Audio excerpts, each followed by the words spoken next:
The man pries open the skirting to remove a small mirror hidden inside, then he cracks it with a spoon. He picks out one long, thin piece, and wraps the other pieces in paper. The man had just thrown the pieces down the toilet. Before he could flush it down, the prison guards suddenly checked the room. He opened the door and rushed in. Without thinking, the man throws the pieces into his mouth. They're all searched one by one. After they've been searched, they have to wait by the door. The guards have to check the cells carefully. The man was afraid that the shards of glass would be found. While he's at it, he pulls the flush switch on the toilet. The shards of glass are flushed right out. The guards ask who did it. The man calmly replied that he just wanted to see what it was like to flush the toilet from the outside. The guards didn't suspect a thing. Then the guards started digging through the boxes and dumped all their belongings on the floor to examine them, even the bars on the windows.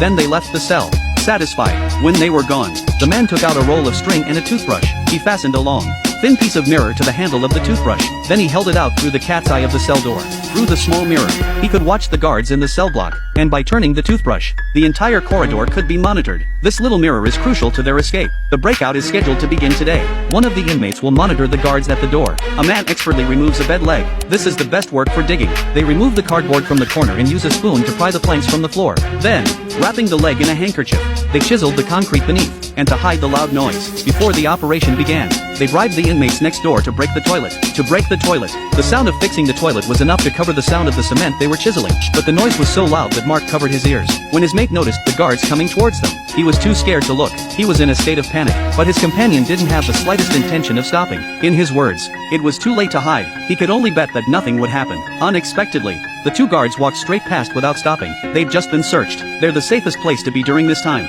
With the efforts of several people, after more than an hour, they finally chiseled through the floor. They lit a piece of cardboard and threw it down. They could see that there was a huge space underneath. Obviously, they've succeeded. Then they filled in the hole with all the debris and dirt they'd dug out, and then the cell was restored to its original state. At night, they made two dummies out of cardboard boxes. They attached the arms and legs with a rope. When they tugged on the string, the carton imitated the movement of the body. To cope with the guards' nightly inspections, soon it's time for the guards to make their rounds. The two of them quickly hid in the blind spot. This is the moment of truth. Prison guards are doing a routine check, but these two men hid in the blind spot of the cat's eye. The guards want to confirm the number of people through the cat's eye. Several inmates showed their arms and waved, but one inmate, with his head covered, keeps stretching his legs. He's proving his presence. After checking, the guards close the cat's eye and leave. It seems that the dummy made of cardboard boxes and the pulling of the rope were enough to fool the guards. The man took out a spoon and unscrewed the screws in the corner of the table. He pulls a hacksaw out of it. They lifted the floor in the corner to reveal the hole they dug during the day. The two men drilled down in turn, while their cellmate lowered a rope tied to a stone. Then he covered the floor. The other end of the rope was tied round the ankle of the other companion, to signal their return. Down there is a cellar. If they wanted to get out of here, they had to saw through the barred window in front of them. He took out a hacksaw and started sawing. In case there were guards on patrol, he stopped every 20 strokes to listen for movement. It took half an hour, but they finally cut the window. They climbed over the bars. There was a bigger cellar below. They put the bars back in place before they started exploring. They were ready to look for a connection to the sewers, but every exit was locked. Ross searched. He realized that the bolt in front of him could be used as a key. He took out a saw blade, but no sooner had he done so than he heard footsteps. Two guards on patrol came into the cellar to smoke. The two men had to get around the guards by stacking themselves around the beams. They had a narrow escape. As soon as the guards left, Ross began to work on the key. It didn't take him long to make a universal key. All the locks in the cell block have the same hole. With this key, the back should be unobstructed. Through a long passageway, they came to another empty room. The prison here is connected to the passage below, but they have to find the place where that exit connects to the sewers. Now they have to keep trying. Finally they find the entrance to the sewers, but the door has a different spring lock. But this is no match for the almighty Ross. He held the door and lifted it up a crack, just enough to fit the key.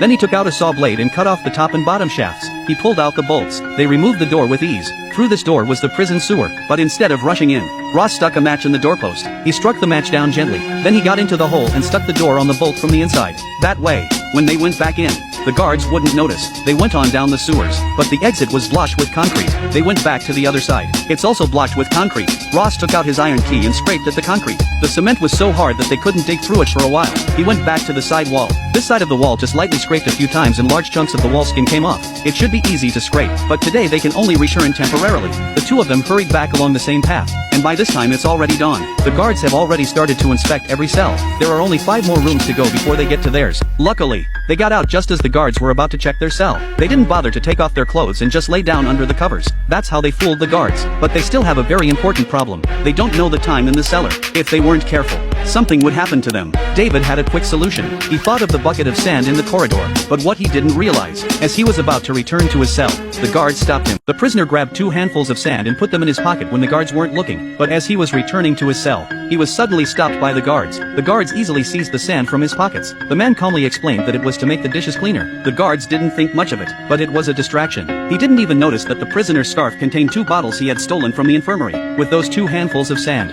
it was easy for Ross to create a simple hourglass. After a few tests, they finally got the hourglass to last about half an hour. That solved the big problem of breaking out of the prison. They could also tell the exact time when they were digging a tunnel down below. Ross shoved a plank of wood down the drain. Then he measured the thickness of the concrete. They need to dig a 10-foot hole through the side to get out. First, they laid the planks down to keep the dirt from clogging out the drain. Then they set an hourglass timer. They drew a circle on the side with chalk, and then they started smashing the wall like crazy. When they got tired, they took turns. They took turns for 2 hours, and they saw some results.